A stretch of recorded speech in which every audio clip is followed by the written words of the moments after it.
Coming up, sometimes you can't build a new romance without breaking a few hearts. He had been with this hometown girl for like 13 years, and he got rid of her for Winona. And later, Winona and her undercover lover. There were a couple of couch potatoes. After 3 intense years, Winona Ryder and Johnny Depp called it quits. Winona took the breakup hard, but she let the power of music soothe her soul.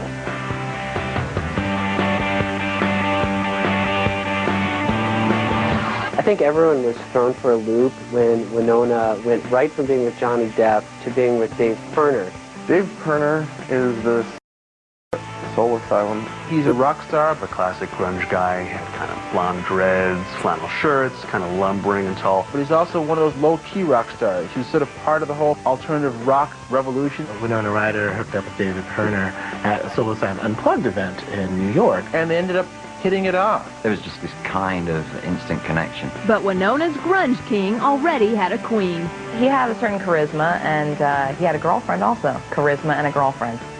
Who knew? David Pirner had a longtime girlfriend For like 13 years. Goodbye, old flame from Minnesota. I'm going with Winona. They hit it off right away. They certainly attracted a lot of the attention from the movie press, from the rock press.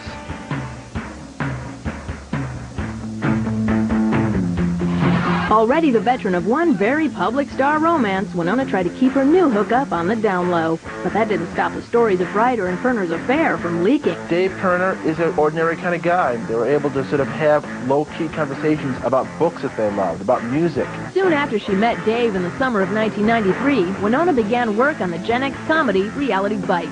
She even landed a small role for her main squeeze. And when Dave's concert tour of duty called, Winona was the first one on the bus.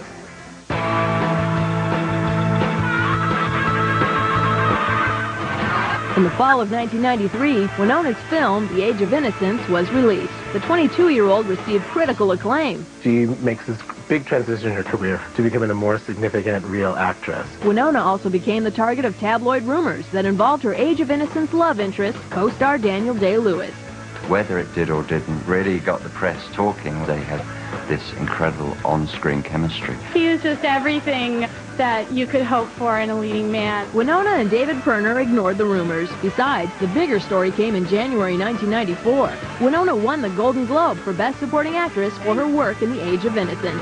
Winona was also an Oscar nominee, but a few months after the Globes, she arrived at the Academy Awards solo. Fast forward 1 year to March 1995, and Winona was again nominated for an Oscar, this time for her role in Little Women. Question 1, would Ryder finally go home with the Oscar? Question 2, who would she show up with? Well, my boyfriend, David Pirner. I've been trying to prep him because he didn't come last year, and he's terrified. He just had his suit fitting, and he's just real nervous. Turned out, David had good reason.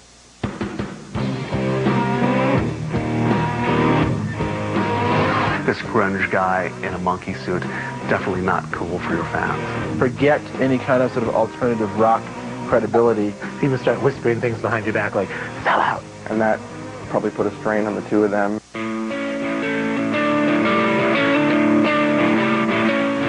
Maybe it was doomed from the start. Her career was taking off as, I guess, a more serious actress. He was coming off the tail end of probably the very peak of his band's career, with even jokes amongst people that, I wonder how long she's going to stick around with him. Relationships with rock stars, they usually don't work out very well. Music's always going to come first for Dave Pirner, and the woman's going to come second.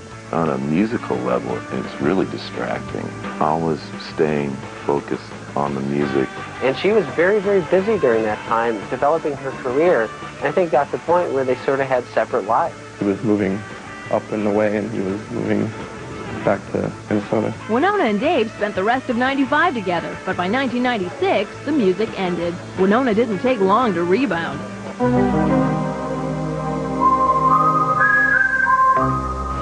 Well, after Dave Pirner, She went on a couple dates with David Duchovny. there were no real sparks there. He seems like not enough of a badass for her. Well, nice guys don't always finish last.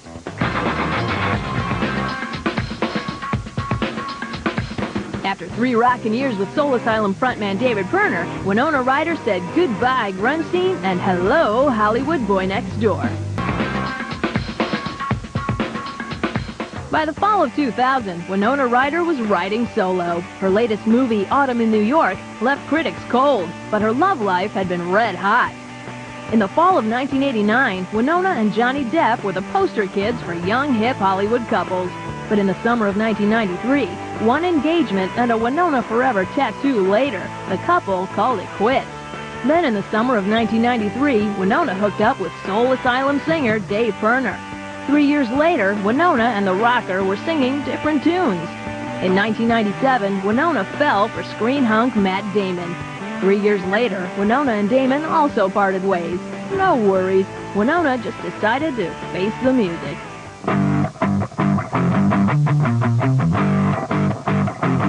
Seems to have been true that Winona dated Beck. They both kind of have the same hair. But it didn't last very long at all. Conor Oberst is, again, a singer-songwriter. The guy is unbelievably cute. They never really dated too seriously. Ryder put her legal matters behind her, and by the summer of 2003, Winona focused on a fresh rocker romance.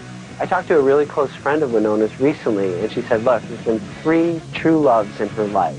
There was Dave Pirner, there was Matt Damon, and now there's Paige Hamilton. Winona's new man friend is Paige Hamilton, and you gotta call him a man friend because he's a full-grown adult. It's really a weird position to be in. I mean, when I see myself on screen kissing somebody or trying to seduce somebody or thinking about those things on screen, I get really nervous and I get really embarrassed.